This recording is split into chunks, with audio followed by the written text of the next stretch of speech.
Hello and welcome to LoudNoiz Music Podcast with Cody Reks. Hello. Let's introduce you to the people watching. Hello there, people. I'm Cody. And his name is? Alex in real life. And you are how old? I am 23 actually right now. And I can obviously see you're wearing a mask. As can everyone. Everyone only saw you playing with a mask on, right? Well, there was times where I didn't play with a mask, but then at which times I didn't showed up on the lineup, or I was just warm-upping or some stuff like that. So usually when you see Cody Reks somewhere, usually with a mask, yeah. Okay, so as an act with a mask. Why? Well, it's become sort of like a thing for me when I saw the first guys wearing the mask, like deadmau5, Daft Punks and all that. And I really was quite inspired by that because it gives off another vibe to the public when you do that. And like people are less focused on your face expressions as a dude without wearing a mask, or just like, and why not add something that hides that and also enhances like the show. So I thought, I've always been into this kind of like dark drum and bass neurofunk kind of style, and this mask I thought would fit the style perfectly, so that's why I chose it. Okay, and you can also do some cool stuff with it. Yeah, for now I can only do it's like in beta, but I can't find the button, right? It's usually really hard to do that, but yeah, it's somewhere around here. There we go. I can like make it flicker. It's just like an article line, it's nothing fancy. I can like do it this faster. But for now it's only like a prototype because I'm not much of a big artist, I'm not a headliner or anything like that, and I don't consider myself one. But when I do actually get to that line, I have the budget, I will do a customized one, like 3D full-on kind of deal.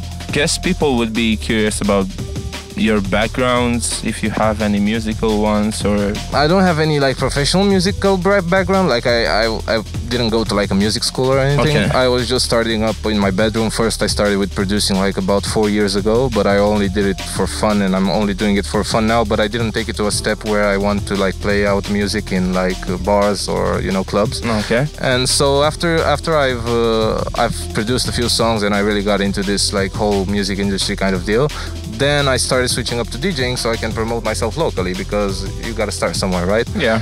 And that's when I started DJing. So basically, DJing, I've been doing it for only 2.5 years.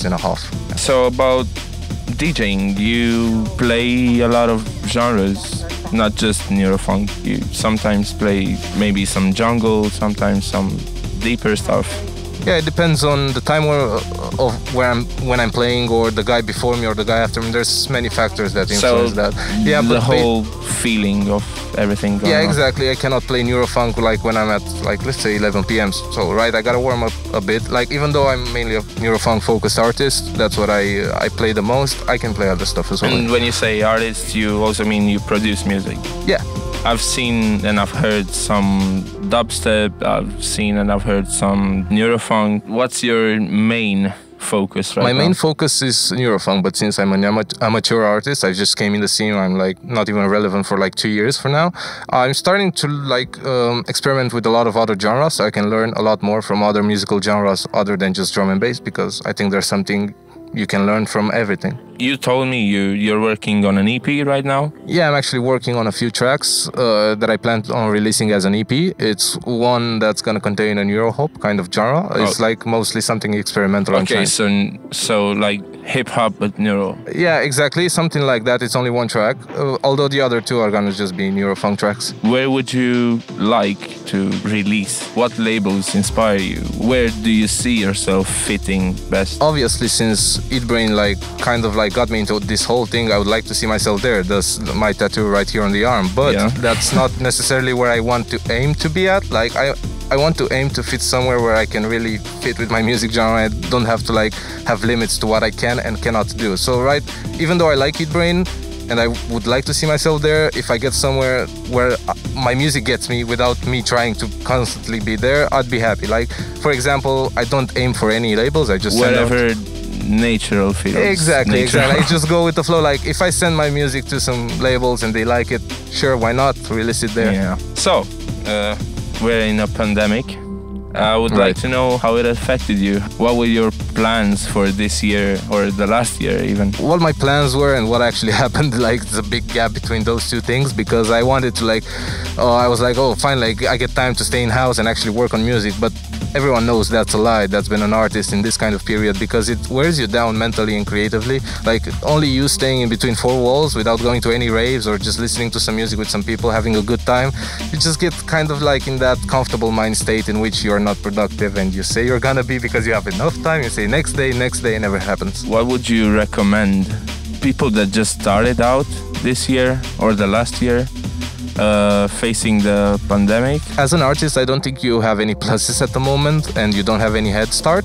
But I think if new artists start working right now when there's no raves and nowhere to get involved, they will have a head start later on when the raves will come back, because there's such a hunger and thirst for like raves right now after Corona. Everybody wants to go partying.